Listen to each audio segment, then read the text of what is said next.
everybody, and welcome to another edition of the Fracture That Fairy Tale Book Talks. I am Miss Kelsey from North Park Public Library, and I hope that you enjoyed our slightly creative introduction to our video this week. And I also hope that you've been paying attention to what's behind me. These are our beautiful North Park masterpieces.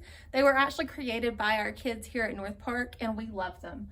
So I just thought that would be a great background for this week's video, because this week we're imagining our story as an artist. That's right.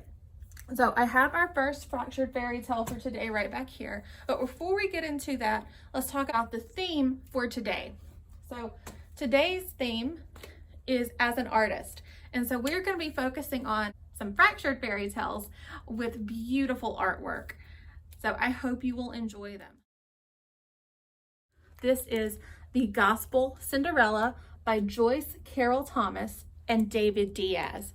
Now, David Diaz is the illustrator, which is what we're going to be focusing on today, because illustrators draw the pictures. That's right.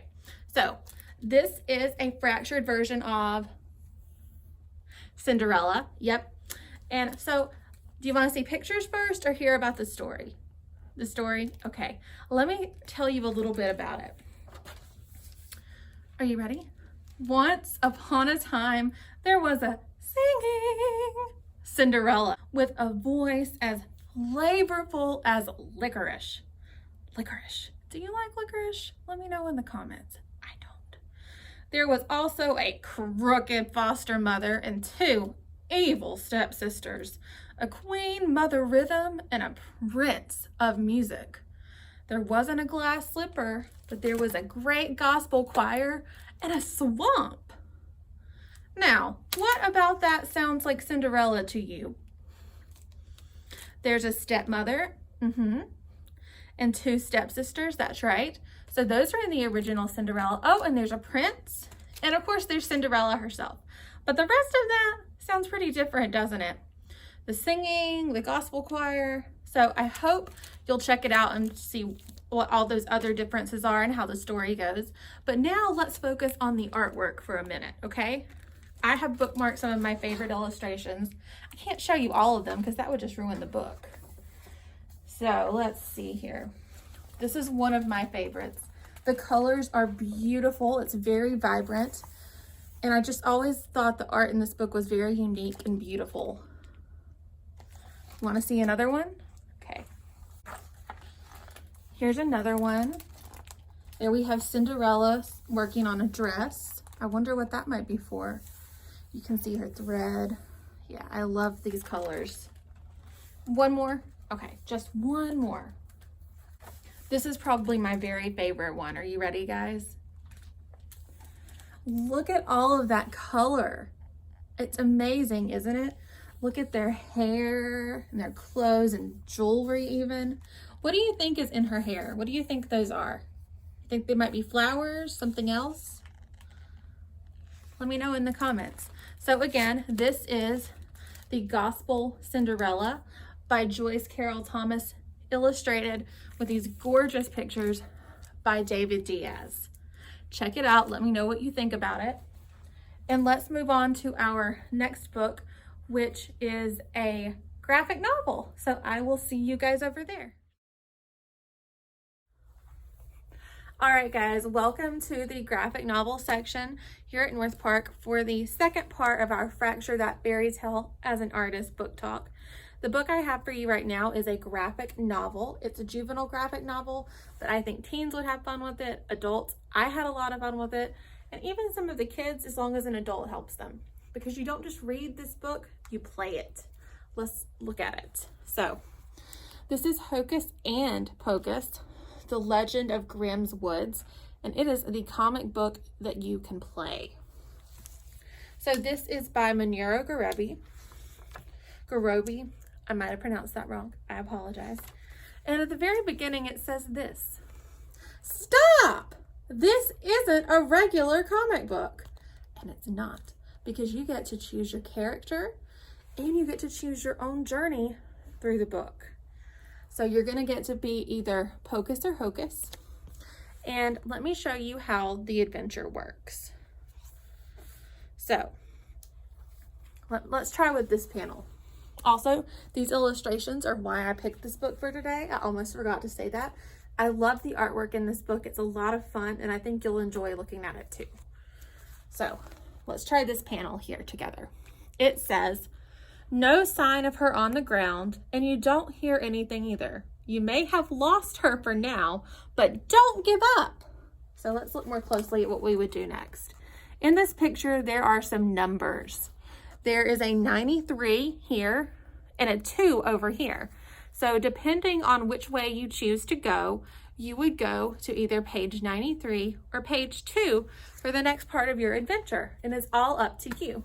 It's a lot of fun, and I really had fun doing it. So let's talk about why it's a fractured fairy tale. The titles here give us a clue. The Legend of Grimm's Woods. What do you guys know about Grimm's? Yeah, there's Grimm's fairy tales. And so within this, we're going to encounter some of our favorite fairy tale characters in a very different kind of story. So we're going to meet a little girl in a red cloak who's afraid of a wolf. Who does that sound like? Little Red Riding Hood. Yep. We're going to meet a witch in a house that appears to be made of cookies. Hansel and Gretel. And there are also 7 lost children in the woods. That one's a little harder. Can you think of a fairy tale with 7 people living in the forest? Snow White and the 7 Dwarfs. That's right. So you will have an opportunity to check out the stories of all of those characters within this book, depending on your journey. So I hope you enjoy this book, and I hope you pay a lot of attention to the beautiful artwork. Comics and graphic novels have amazing art, and it's really worth taking the time to just really look at each picture and take in all those details. So I hope that you'll do that. Let me know if you read it or play it. Let me know if you love it. And let's move on to our next fractured fairy tale, okay? Hi guys, I'm glad you're back. Have any of you read this book? This is Cinder by Marissa Meyer, and it is the first book in the Lunar Chronicle series. Lunar Chronicle series is a fractured fairy tale futuristic series where you're going to see a lot of your favorite fairy tale characters. Cinder, as you might guess, is a retelling of Cinderella with a cyborg Cinderella. And then we also have Scarlet, which is Little Red Riding Hood, Cress, Rapunzel, Fairest, and Winter. But I'll let you figure those last 2 out on your own. Now, this is a great story. Again, it's futuristic. It takes place in New Beijing. There are humans, there are androids, and then there are the cyborgs, who are kind of considered second-class citizens by the humans. Except, of course, the human prince, because he and Cinder find each other, and you might be able to guess what happens from there, but I'm not going to tell you anything else because I want you to read it, and because it's not actually my pick for today. My pick for today is this. This is Wires and Nerve by Marissa Meyer, and it's a companion to the Lunar Chronicles. There are others too, but there are 2 in this graphic novel series, and that is my pick for as an artist for YA. Though adults, I think you would also like it. The illustrations here are done in this beautiful blue tone, and I have just always really liked them. I just think the way the color is done is beautiful. I love the characters' faces. Just really enjoy it. The art, which you know as an artist is important, is by Doug Holgate. And this, guys, is the story of Aiko. You meet her in Cinder. Again, that's the first book in the Lunar Chronicle series, and she is our cyborg Cinderella's sidekick. So in this series, there are 2. This is the first one. You are going to not only see Cinderella again, you're also going to see Scarlet and Cress and Winter. You're going to see all of those fairy tale characters you know and love in their fractured version from the realm of the Lunar Chronicles. So I hope you will check it out. I hope you will read it. Let me know, okay? All right, let's pop back over there, huh? All right, guys, before I go, I have a few more books to share with you, and these are nonfiction books. So did you know that the library has books about how to draw? Yeah, in our last book talk, I told you about books on writing. So this time, since it's as an artist, I'm going to share with you some about drawing.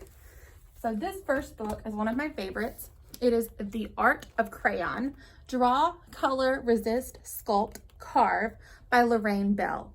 And guys, crayons aren't just for kids anymore. This is a book from our adult nonfiction section, and the art in here is amazing. Check this out. This artist has made hair from crayons.